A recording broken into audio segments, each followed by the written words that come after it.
محترم سامعین و ناظرین حضرات، السلام علیکم ورحمۃ اللہ وبرکاتہ۔ بسم اللہ الرحمن الرحیم۔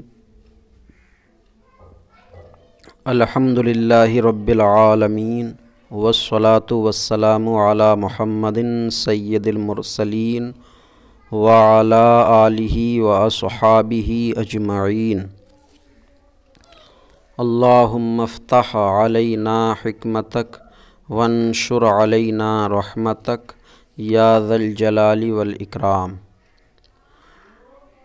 قارئین حضرات، آج ہمارا سبق نور الایضاح میں کتاب الحج سے ہے۔ آج ہم کتاب الحج کا آغاز کر رہے ہیں۔ اللہ تبارک و تعالی سے دعا ہے کہ کتاب الحج مکمل فرمائے۔ عموماً کتاب نور الایضاح یا شرح وقایہ یا ہدایہ نماز کے مسائل سے آگے نہیں بڑھ پاتی، نماز کے مسائل تک ہی بلکہ طہارت میں ہی الجھ کے رہ جاتے ہیں۔ کتاب الحج تک پہنچنا تو بہت دور کی بات ہے۔ تو طلبہ کتاب الحج وغیرہ کے احکام سے ناواقف رہ جاتے ہیں،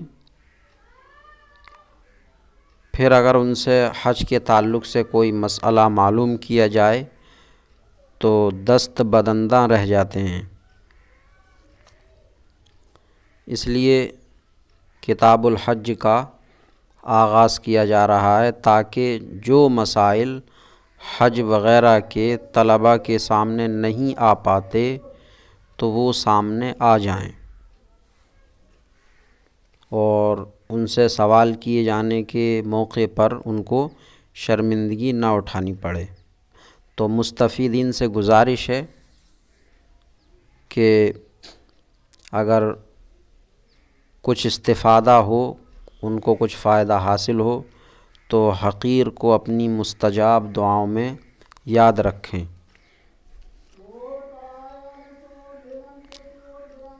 حج، لفظ حج جو ہے اس میں جیم مشدد ہے۔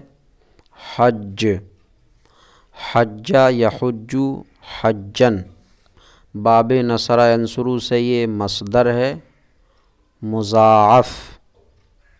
اس کا معنی ہے ارادہ کرنا، قصد کرنا۔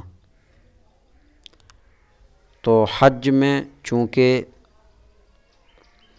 ارکان مخصوصہ کو ادا کرنے کا ارادہ ہوتا ہے، اس لیے اس کو حج کہا جاتا ہے۔ حج کی اسلام میں بہت اہمیت ہے، یہاں تک کہ یہ اسلام کے ارکان میں سے ایک اہم رکن ہے۔ حج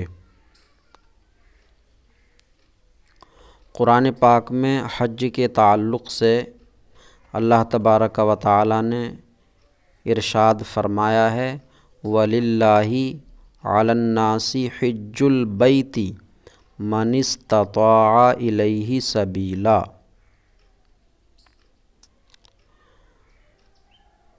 اور اللہ کے لیے لوگوں پر کعبہ شریف کا حج ہے جو اس کی طرف راستے کی استطاعت رکھتے ہوں، راستہ چلنے کی، پہنچنے کی استطاعت ہو، تو ایسے لوگوں پر حج کرنا فرض ہے۔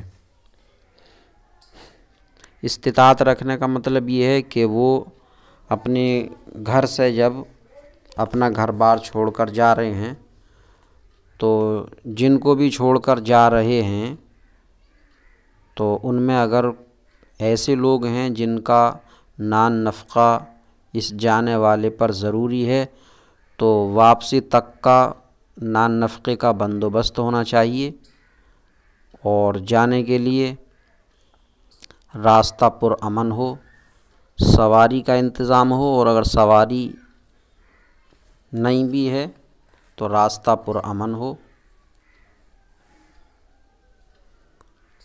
چلنے کی قدرت رکھتا ہو، تب حج کرنا فرض ہے۔ یہ غریب نادار پر فرض نہیں ہے۔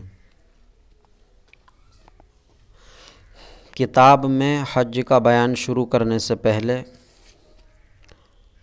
کچھ احادیث حج کے تعلق سے بطور افادہ بیان کی جاتی ہیں تاکہ حج کا مقام اور مرتبہ سمجھ میں آ سکے۔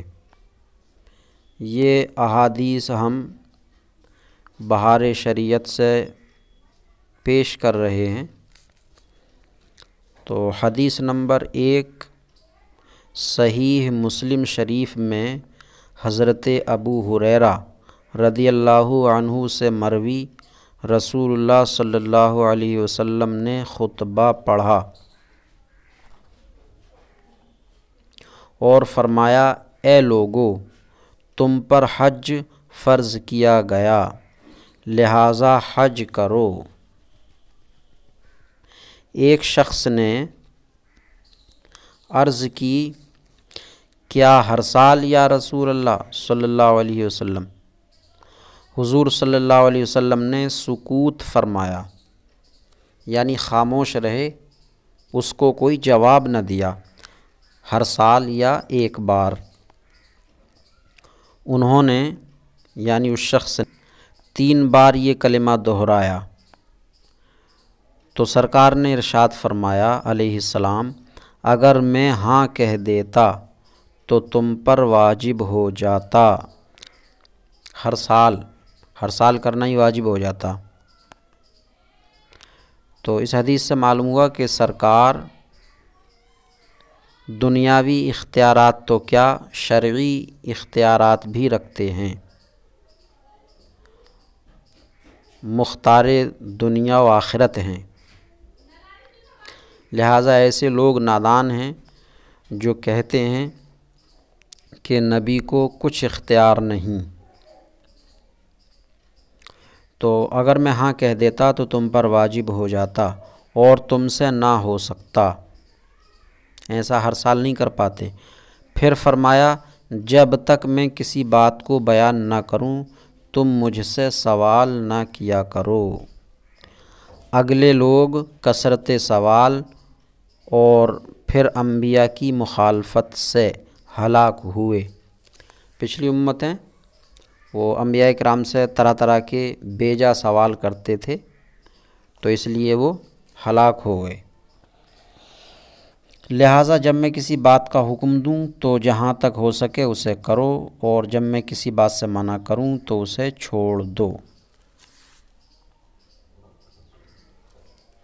حدیث نمبر 2 صحیحین یعنی بخاری شریف اور مسلم شریف میں انہی سے مروی ہے، یعنی حضرت ابو ہریرہ سے۔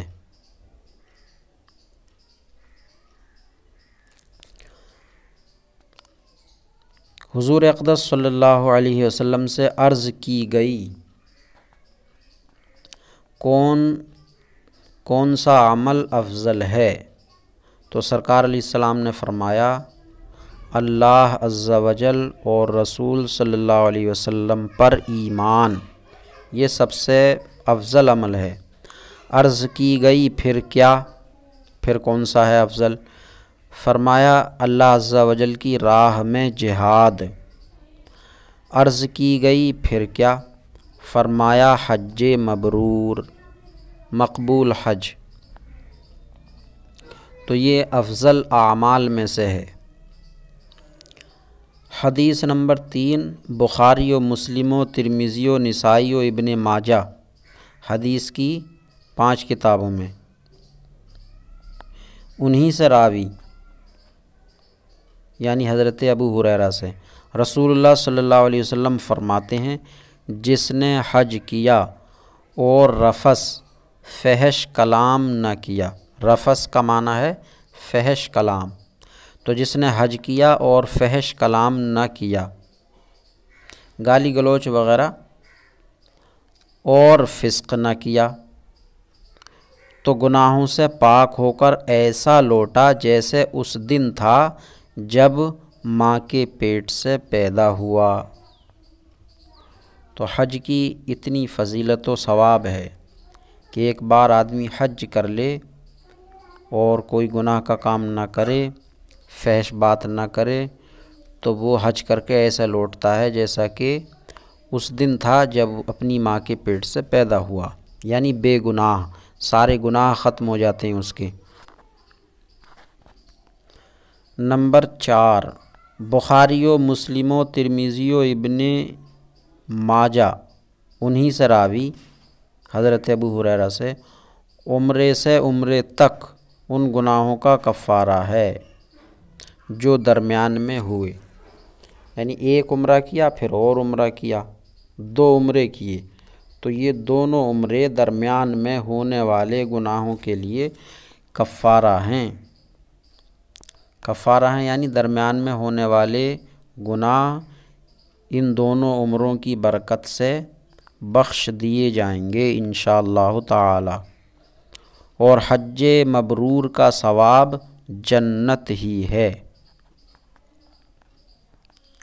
حدیث نمبر 5، مسلم و ابن خزیمہ وغیرہ ہما عمرو بن عاص رضی اللہ عنہ سے راوی رسول اللہ صلی اللہ علیہ وسلم فرماتے ہیں، حج ان گناہوں کو دفع کر دیتا ہے جو پیشتر ہوئے، جو حج سے پہلے ہوئے ان گناہوں کو ختم کر دیتا ہے حج۔ حدیث نمبر 6-7، ابن ماجہ ام المومنین ام سلمہ رضی اللہ عنہا سے راوی کہ رسول اللہ صلی اللہ علیہ وسلم نے فرمایا، حج کمزوروں کے لیے جہاد ہے۔ کمزور لوگ جہاد میں تو شرکت نہیں کر سکتے، تو ان کے لیے حج کرنا ہی جہاد ہے، یعنی جتنا ثواب جہاد میں ہے تو ان کو اتنا ثواب حج کرنے میں ملے گا۔ اور ام المومنین صدیقہ رضی اللہ عنہا سے ابن ماجہ نے روایت کی کہ میں نے عرض کی، یا رسول اللہ صلی اللہ علیہ وسلم، عورتوں پر جہاد ہے؟ سوال کیا کہ کیا عورتوں پر جہاد ہے؟ فرمایا ہاں، ان کے ذمے وہ جہاد ہے جس میں لڑنا نہیں، یعنی بغیر لڑائی والا جہاد عورتوں پر فرض ہے۔ وہ بغیر لڑائی والا جہاد کیا ہے؟ یعنی حج اور عمرہ، تو یہ عورتوں کے لیے جہاد ہے، حج ہے۔ اور صحیحین میں انہی سے مروی کے فرمایا، تمہارا جہاد حج ہے۔ یہ عورتوں کے لیے تب ہے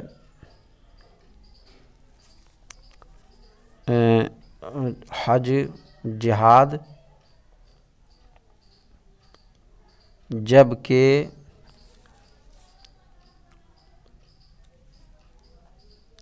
حدیث نمبر 8،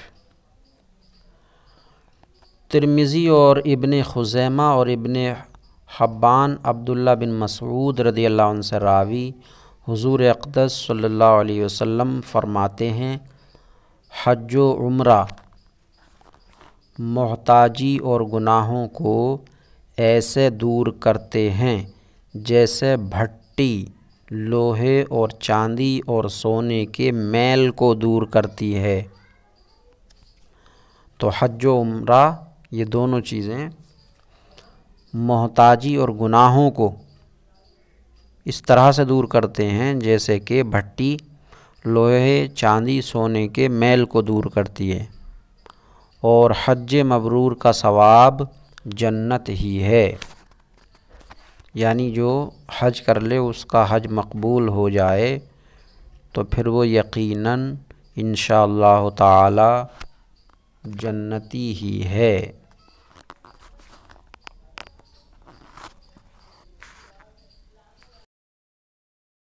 حدیث نمبر 9، بخاری و مسلم و ابو داود و نسائی و ابن ماجہ وغیرہم ابن عباس رضی اللہ عنہما سے راوی کہ حضور اقدس صلی اللہ تعالی علیہ وسلم نے فرمایا، رمضان میں عمرہ میرے ساتھ حج کے برابر ہے۔ جو شخص رمضان میں عمرہ کرے تو وہ ایسا ہے جیسا کہ اس نے حضور صلی اللہ تعالی علیہ وسلم کے ساتھ حج کیا۔ تو حضور صلی اللہ علیہ وسلم کے ساتھ حج کرنے کی فضیلت، مقام و مرتبہ اور اس کی مقبولیت کسی سے کیا بیان ہو سکتی ہے؟ وہ حج جو آقا صلی اللہ علیہ وسلم کے ساتھ کیا جائے تمام حجوں سے افضل ہے، تمام حجوں سے، تمام حجوں کے درمیان سب سے زیادہ مقبول ہے، سب سے زیادہ ثواب والا ہے، غرضے کے ہر اعتبار سے جو حج حضور صلی اللہ علیہ وسلم کے ساتھ کیا جائے وہ بہتر ہی بہتر ہے۔ تو جو شخص رمضان میں عمرہ کر لے تو وہ ایسا ہے جیسا کہ اس نے حضور صلی اللہ علیہ وسلم کے ساتھ حج کیا۔ حدیث نمبر 10،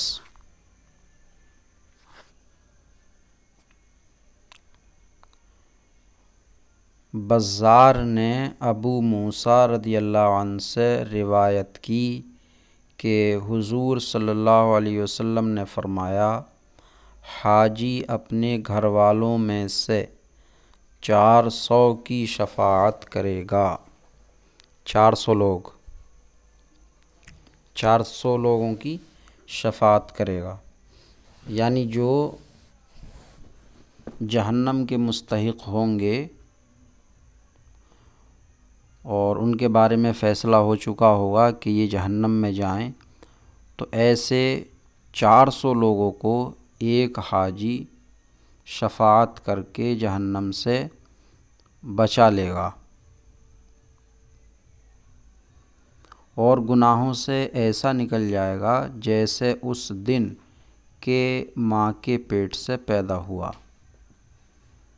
تو 400 لوگوں کی شفاعت کرنے کی فضیلت حاصل ہوگی اس کو، اور وہ گناہوں سے ایسے پاک و صاف ہو جائے گا جیسا کہ آج ہی اپنی ماں کے پیٹ سے پیدا ہوا۔ حدیث نمبر 11-12، بیہقی ابو ہریرہ رضی اللہ عنہ سے راوی کہ میں نے ابو القاسم، یہ حضور صلی اللہ علیہ وسلم کی کنیت ہے، ابو القاسم صلی اللہ علیہ وسلم کو فرماتے سنا، جو خانہ کعبہ کے قصد سے آیا، قصد یعنی ارادہ، جو خانہ کعبہ کے ارادے سے آیا اور اونٹ پر سوار ہوا، تو اونٹ جو قدم اٹھاتا اور رکھتا ہے اللہ تعالیٰ اس کے بدلے اس کے لیے نیکی لکھتا ہے، یعنی ہر قدم اونٹ کے قدم اٹھانے اور رکھنے کے بدلے میں نیکی لکھتا ہے، اور خطا کو مٹاتا ہے۔ اونٹ نے قدم اٹھایا، ایک نیکی اس کے نامہ اعمال میں درج ہو گئی اور ایک گناہ اس کے نامہ اعمال سے مٹا دیا گیا۔ اٹھانے کے بعد پھر اس نے رکھا تو پھر ایک نیکی اس کے نامہ اعمال میں لکھ دی گئی اور ایک گناہ اس کے نامہ اعمال سے مٹا دیا گیا۔ تو مقام حج تک پہنچنے تک یہی سلسلہ رہتا ہے اور درجہ بلند فرماتا ہے۔ یہ دونوں کام ہوتے ہیں اور درجہ بلند ہوتا، یہاں تک کہ جب کعبہ معظمہ کے پاس پہنچا اور طواف کیا اور صفا مروہ کے درمیان سعی کی، پھر سر منڈایا یا بال کتروائے تو گناہوں سے ایسا نکل گیا جیسے اس دن کے ماں کے پیٹ سے پیدا ہوا، گناہوں سے بالکل پاک صاف۔ اور اسی کے مثل عبداللہ بن عمر رضی اللہ عنہما سے مروی۔ حدیث نمبر 13، ابن خزیمہ و حاکم ابن عباس رضی اللہ عنہما سے روایت کرتے ہیں کہ رسول اللہ صلی اللہ تعالیٰ علیہ وسلم فرماتے ہیں، جو مکہ سے پیدل حج کو جائے،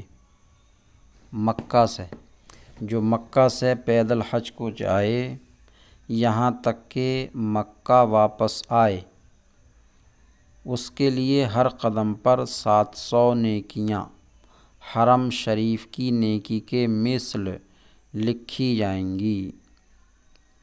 700 نیکیاں حرم شریف کی نیکیوں کے مثل لکھی جائیں گی۔ حرم شریف کی نیکی ایک نیکی 1,00,000 نیکیوں کے برابر ہے، تو 700 نیکیاں حرم شریف کی نیکیوں کے برابر لکھی جائیں گی۔ کہا گیا حرم کی نیکیوں کی کیا مقدار ہے؟ فرمایا ہر نیکی 1,00,000 نیکی ہے، 1,00,000 نیکی۔ تو اس حساب سے ہر قدم پر 7 کروڑ نیکیاں ہوئیں، 7 کروڑ نیکیاں ہوئیں۔ واللہ ذو الفضل العظیم، اور اللہ بڑے فضل والا ہے، جسے جو چاہے جتنا چاہے جب چاہے جیسے چاہے عطا کر دے۔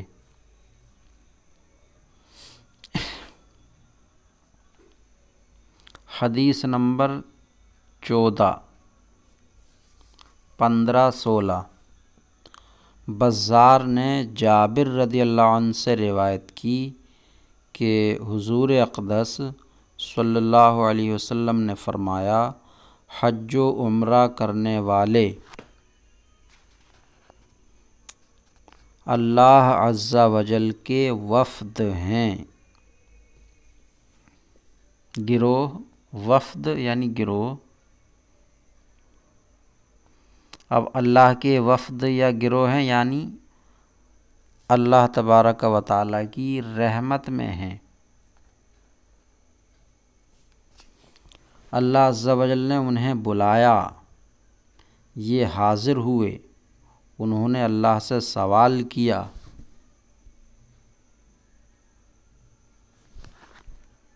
اس نے انہیں دیا۔ اسی کے مثل ابن عمر و ابو ہریرہ رضی اللہ عنہما سے مروی۔ حدیث نمبر 17، بزار و طبرانی ابو ہریرہ رضی اللہ عنہ سے راوی کہ حضور صلی اللہ علیہ وسلم نے فرمایا، حاجی کی مغفرت ہو جاتی ہے، اور حاجی جس کے لیے استغفار کرے اس کے لیے بھی۔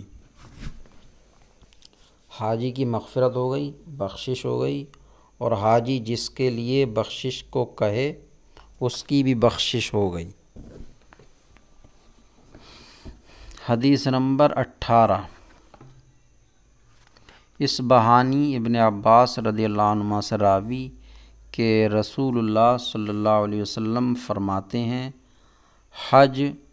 حج فرض جلد ادا کرو کہ کیا معلوم کیا پیش آئے، یعنی جب حج فرض ہو جائے تو حج کرنے میں جلدی کرو، کیا معلوم کیا ہو جائے، یعنی زندگی ساتھ دے نہ دے، موت ہو جائے یا مال اس وقت ہے کوئی مالی نقصان ہو جائے اللہ نہ کرے تو مال جاتا رہے، یا اور کسی قسم کی رکاوٹ پیش آ جائے، تو جب حج فرض ہے تو حج فرض ادا کرنے میں جلدی کرنی چاہیے۔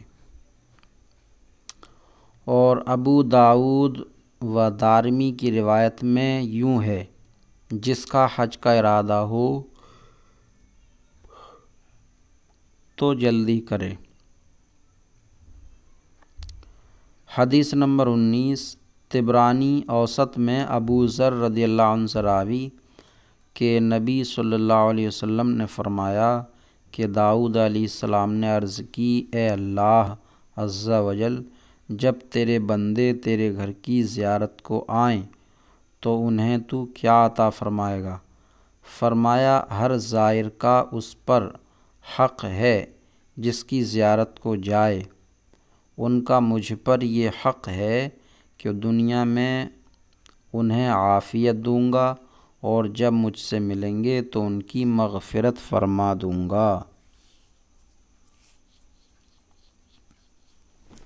حدیث نمبر 20، طبرانی کبیر میں اور بزار ابن عمر رضی اللہ عنہما سے راوی کہتے ہیں، میں مسجد منی میں نبی صلی اللہ علیہ وسلم کی خدمت میں حاضر تھا۔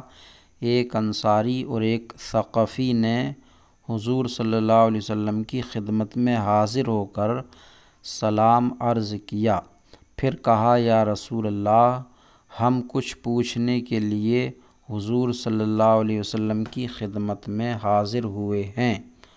ارشاد فرمایا، اگر تم چاہو تو میں بتا دوں کہ کیا پوچھنے حاضر ہوئے؟ سبحان اللہ، کیا آقا صلی اللہ علیہ وسلم کا علم غیب ہے؟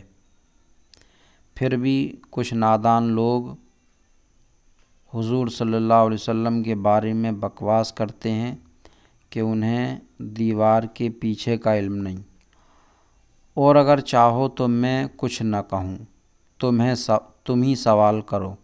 عرض کی، یا رسول اللہ صلی اللہ علیہ وسلم، ہمیں بتا دیجئے۔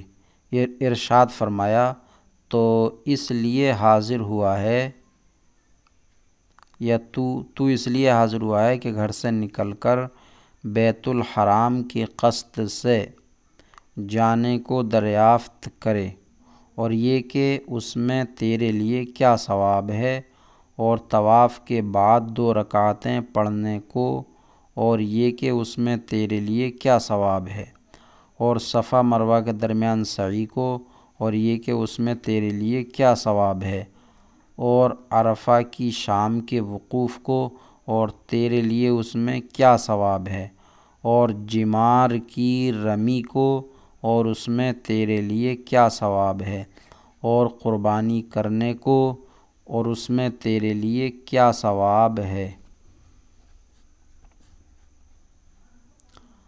اور اس کے ساتھ طواف افاضہ کو۔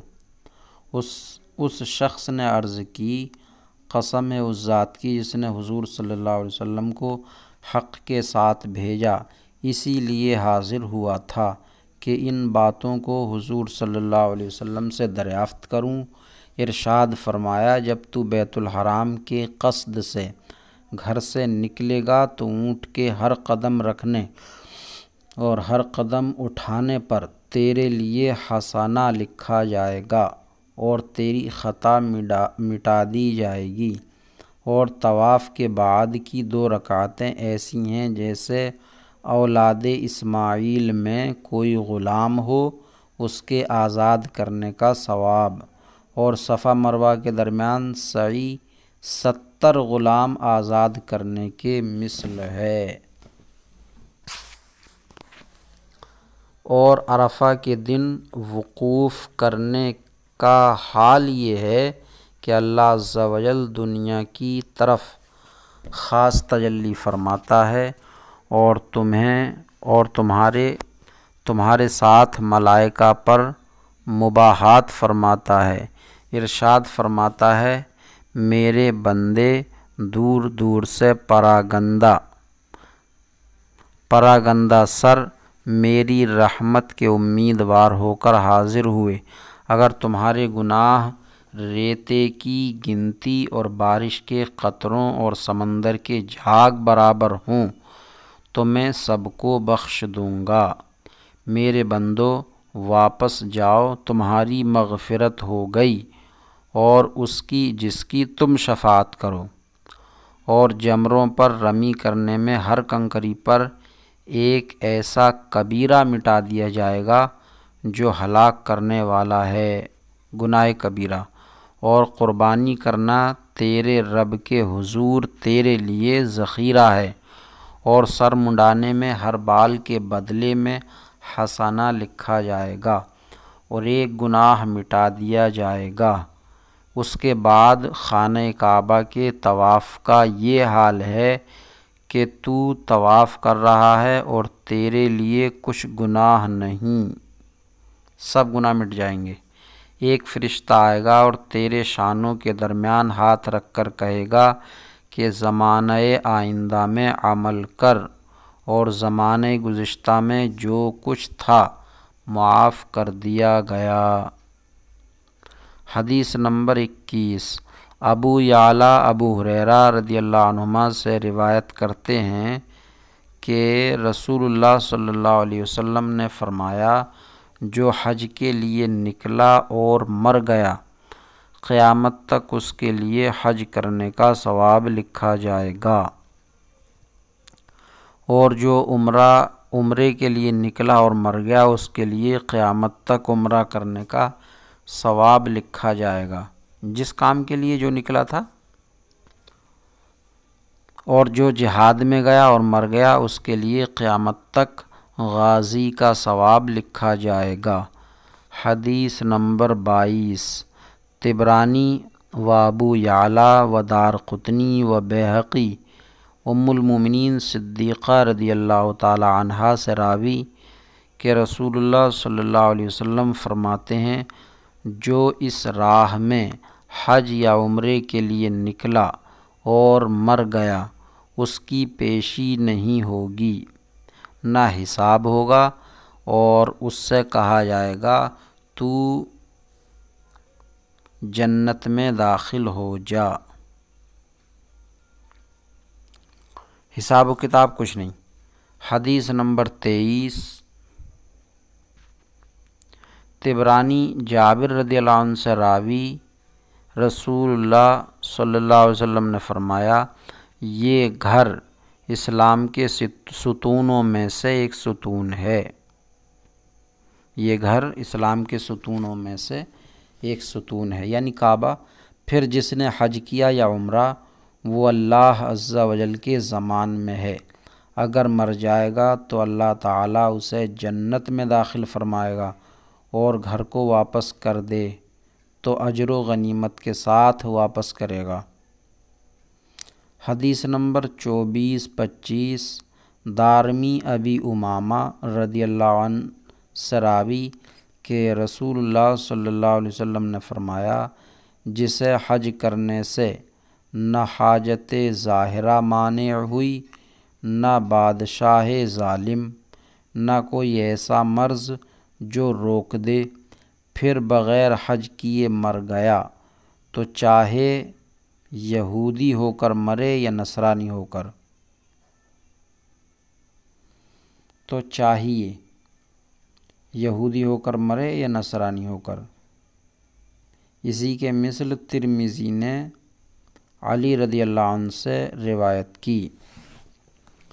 تو اس کا مطلب یہ ہے کہ جو جس پر حج فرض تھا، کسی طرح کی کوئی رکاوٹ، کوئی پریشانی نہیں تھی، لیکن پھر بھی اس نے حج نہیں کیا اور مر گیا، تو بہت ممکن ہے کہ وہ یہودی یا نصرانی ہو کر مرے، اس کا خاتمہ ایمان پر نہ ہو۔ حدیث نمبر 26۔